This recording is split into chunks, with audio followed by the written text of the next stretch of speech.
Ratusan makanan dan minuman kaleng yang dinilai tak layak konsumsi disita petugas untuk dimusnahkan.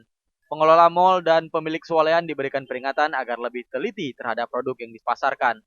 Dalam razia di Sujuya Mall Banda Aceh, 9 item makanan dan minuman kaleng disita petugas akibat kemasan ditemukan rusak. Kondisi ini dinilai berbahaya untuk kesehatan karena dapat menyebabkan masuknya mikroba hingga menyebabkan konsumen keracunan. Petugas tidak menemukan makanan dan minuman yang kadaluarsa di Mall Jalan Teguh Umar, Banda Aceh. Namun petugas mal diminta untuk tetap melakukan kontrol terhadap label daluarsa setiap produk secara rutin.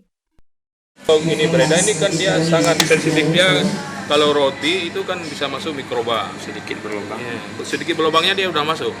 Itu kalau susu lebih parah lagi yang kaleng yang cairan ini. Maka kita tidak boleh tidak layak edar.